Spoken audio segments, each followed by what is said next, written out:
For decades, the United States and NATO built their sense of security around one powerful belief: that the Western world was protected by a nearly impenetrable missile defense architecture. From Alaska to Europe, radar stations, interceptor sites, satellites, command centers, and early warning networks formed what many strategists imagined as a shield around the transatlantic world. The idea was simple. If an enemy launched a missile, the system would see it, track it, calculate its trajectory, and destroy it before it could reach its target. For years, that belief shaped military planning in Washington. It reinforced the assumption that distance, technology, and money could turn the American homeland into a fortress. But in 2026, that confidence has been shaken. Russia has once again placed the RS-28 Sarmat at the center of global attention. President Vladimir Putin has claimed that this massive intercontinental ballistic missile will enter combat duty by the end of the year, calling it the most powerful missile in the world.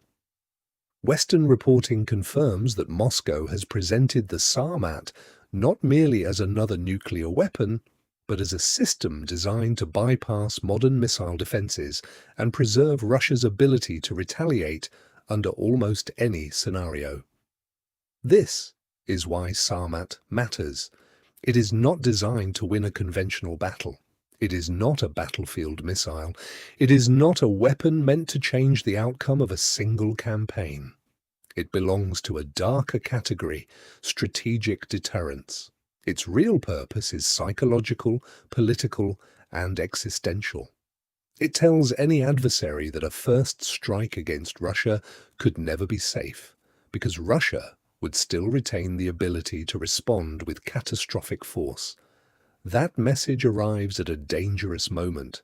The last major nuclear arms control treaty between the United States and Russia, New START, reached the end of its life in February 2026, leaving the two largest nuclear powers without the same legally binding limits that had shaped their arsenals for years. So the question is no longer simply how powerful Sarmat is. The real question is this: are we entering a new age where missile defense no longer guarantees safety, and nuclear deterrence once again becomes the language of great power politics? To understand why the RS-28 Sarmat has attracted so much attention, we have to stop thinking about ordinary missiles. Sarmat is not a tactical weapon. It is not designed for a limited battlefield strike, and it is not meant to support troops on the ground. It belongs to the highest tier of military power, the Intercontinental Ballistic Missile, or ICBM. More specifically, it is a super-heavy, silo-based ICBM. According to open-source defense references, Sarmat is a liquid-fueled missile with a launch weight of roughly 200 tons and a reported range that has traditionally been estimated around 18,000 kilometers, although Putin has claimed far greater performance in recent statements. That size matters. A smaller missile may be faster to move or easier to conceal, but a missile like Sarmat is built around a different philosophy: overwhelming payload, extreme range, and strategic certainty. It is designed to carry a heavy load across continents and deliver multiple warheads against separate targets. This is where the weapon becomes especially important. Sarmat is widely described as being capable of carrying MIRVs, multiple independently targetable re-entry vehicles. In simple terms, that means one missile does not necessarily equal one target. A single launch vehicle can release several warheads, and each warhead can be aimed at a different city, military base, command bunker, or strategic facility. For missile defense planners, this creates a nightmare. They are not tracking one object anymore. They are tracking a cluster of incoming threats, potentially mixed with decoys and penetration aids designed to confuse radar and interceptors. Even if a defense system succeeds against some of them, it may still fail against enough warheads to make the attack catastrophic. But Sarmat's significance does not stop with traditional warheads. Russia has also connected its new generation of strategic systems to Avangard, a hypersonic glide vehicle. Unlike a conventional ballistic warhead that follows a more predictable arc, a hypersonic glide vehicle can maneuver during flight at extremely high speed. CSIS describes Avangard as a boost glide system that Russia says can travel at hypersonic speeds and maneuver to complicate interception. This is the core of Sarmat's strategic meaning. It is not merely about explosive power, it is about uncertainty. It forces an adversary to ask, where will it come from? How many warheads will separate from it? Which ones are real? Which ones are decoys? And can any current defense system react in time? In nuclear strategy, uncertainty is not a side effect, it is the weapon. Because deterrence works when the enemy cannot convince itself that it could strike first and remain safe afterward. That is why Moscow presents Sarmat as more than a missile. It is a message. Russia intends to preserve a guaranteed second strike capability, even in an era of missile defense, hypersonic weapons, and collapsing arms control agreements. The most alarming part of Sarmat is not only how far it can fly, it is the uncertainty of where it might come from. For decades, American missile defense planning was built around geography. If a Russian intercontinental ballistic missile were launched toward the United States, the shortest and most logical route would pass over the Arctic. That is why so much early warning logic focused on the northern approach, satellites looking for launch signatures, radars watching polar trajectories, and interceptors designed around predictable ballistic paths. In the Cold War, this made strategic sense. The map itself seemed to offer a kind of structure. Russia was to the north. The United States was across the pole. A missile would rise, arc through the space, and descend along a route that could be modeled, tracked, and anticipated. But Sarmat was designed to complicate that assumption. Russian officials have repeatedly emphasized the missile's ability to attack from unexpected directions. In theory, an extremely long-range system could follow a less direct route, including a southern approach, forcing defense planners to widen their field of concern. Whether every Russian claim should be accepted literally is a separate question, but the strategic message is clear. Moscow wants Washington to believe that no single defensive orientation is enough. That changes the psychology of missile defense. A defense system does not only need weapons, it needs time. It needs early detection, reliable tracking, discrimination between real warheads and decoys, and enough interceptors placed in the right locations. Every second matters. If a missile can approach from an unexpected direction, or if its warheads separate and maneuver in ways that are difficult to predict, the defender's timeline begins to collapse. This does not mean that every radar becomes useless. It does not mean the United States has no warning systems. Modern missile warning networks are layered, space-based, and technologically complex. But it does mean the problem becomes far harder. Missile defense is most effective when the threat is limited, predictable, and relatively small in number. Sarmat represents the opposite: a heavy missile, long range, large payload, possible decoys, multiple warheads, and potentially advanced re-entry vehicles. That is why the weapon is so important in strategic terms.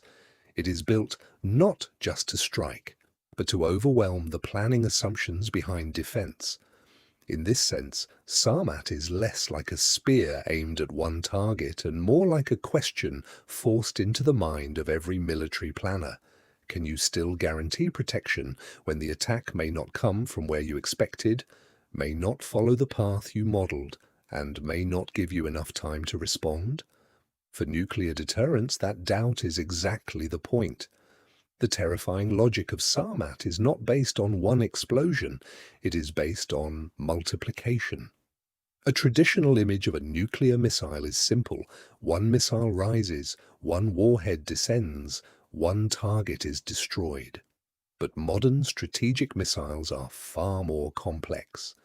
Sarmat belongs to a category of weapons that can reportedly carry multiple independently targetable re-entry vehicles, usually called MIRVs. Open source assessments commonly describe Sarmat as a super-heavy ICBM, designed to carry a very large payload, including multiple warheads and possible advanced penetration aids.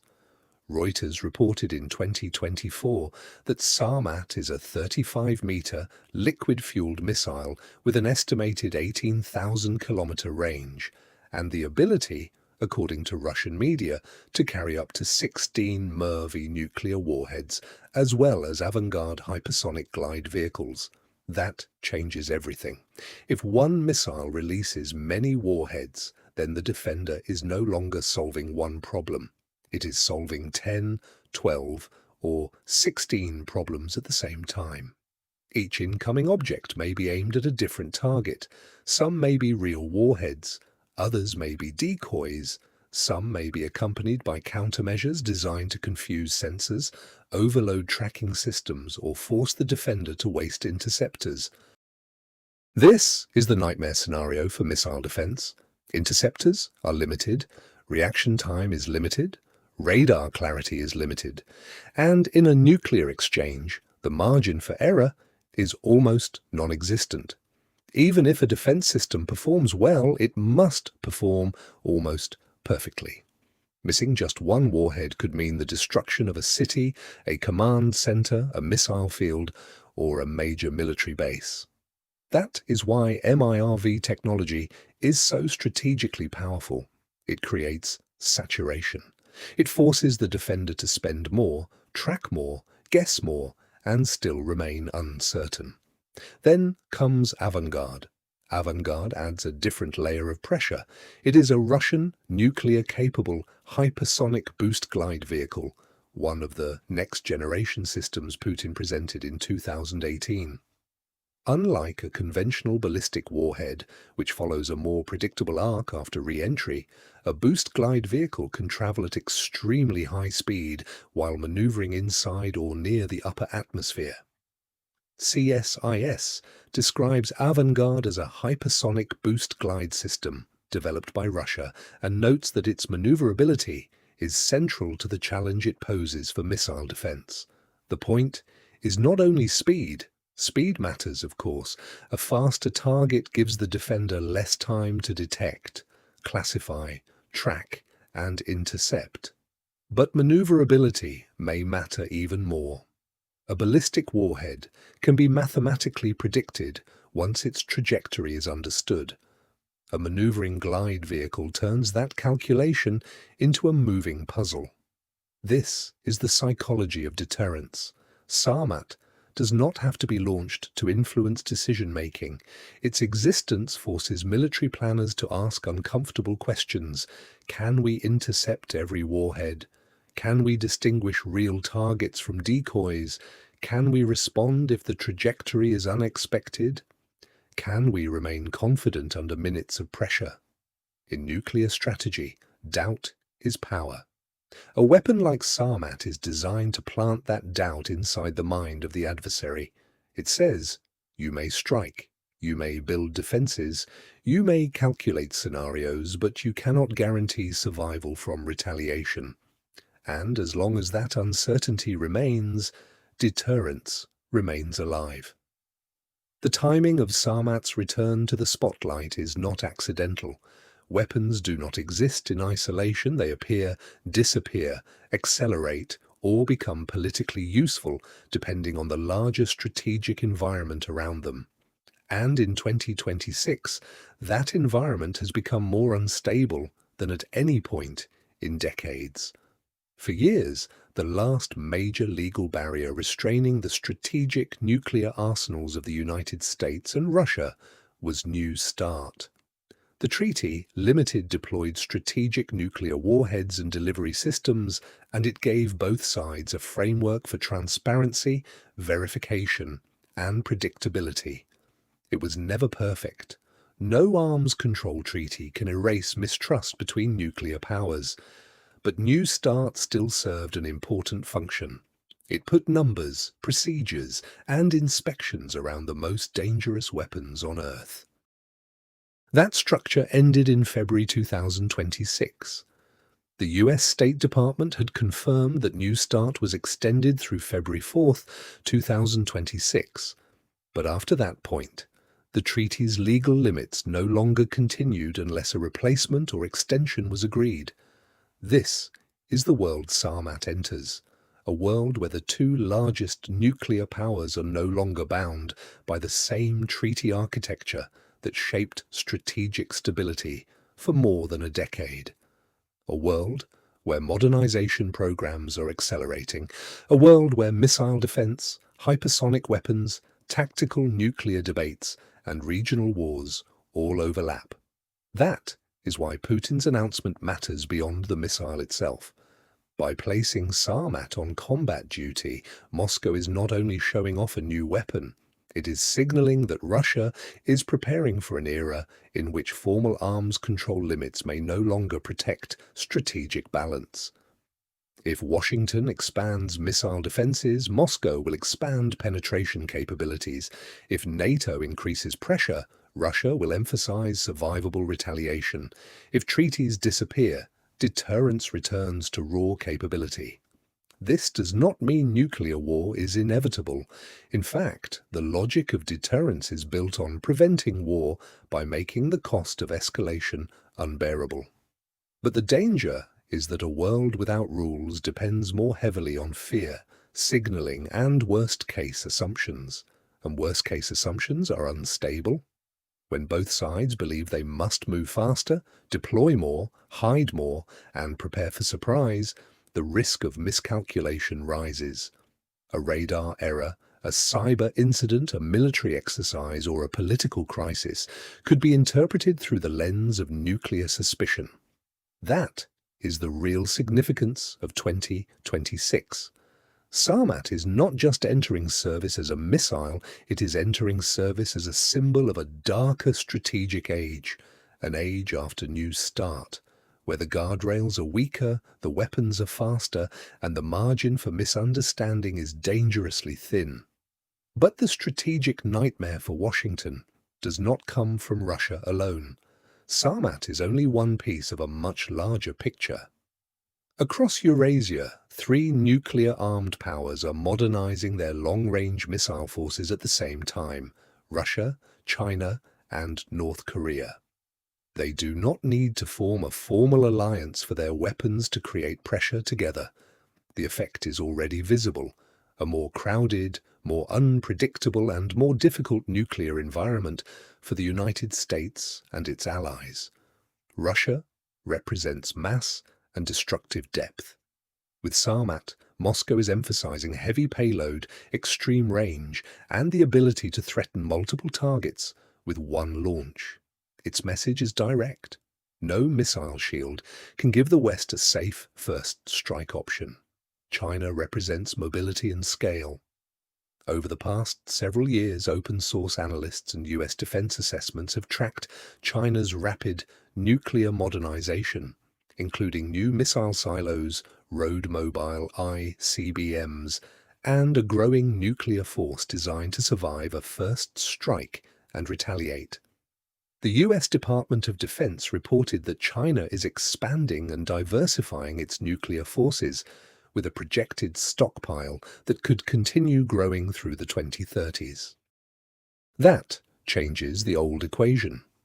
For decades, the United States focused primarily on Russia as the central nuclear peer.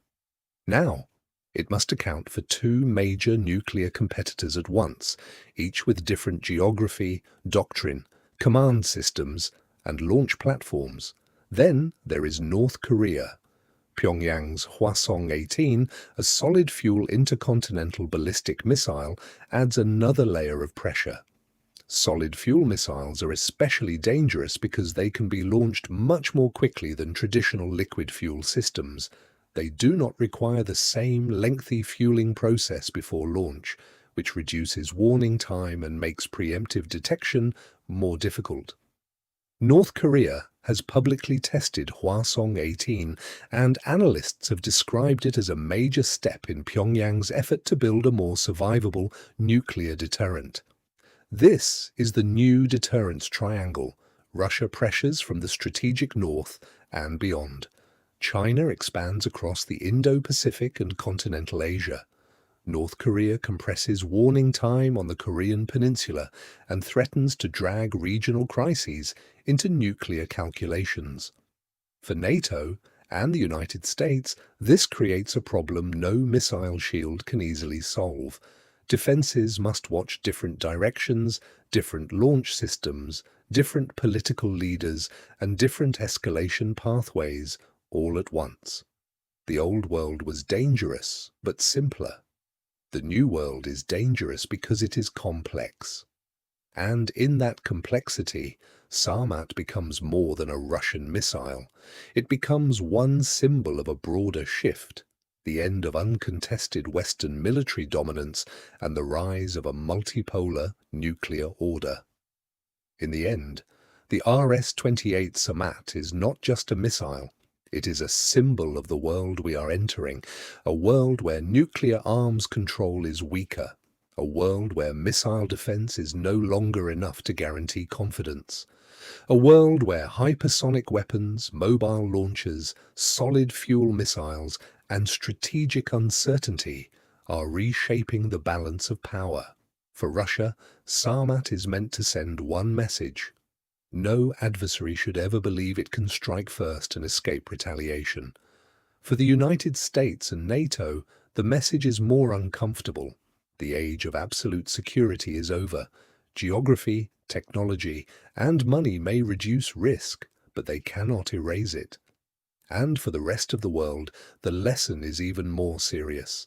The more powerful these weapons become, the more important restraint becomes. Deterrence may prevent war, but it also depends on discipline, communication, and leaders who understand the cost of one mistake. That is why 2026 may be remembered as a turning point. Not because one missile changed everything by itself, but because it appeared at the exact moment when the rules were fading and the great powers were preparing for a more dangerous era. So, what do you think? Is Sarmat truly a game-changing weapon, or is it part of a larger psychological battle between nuclear powers?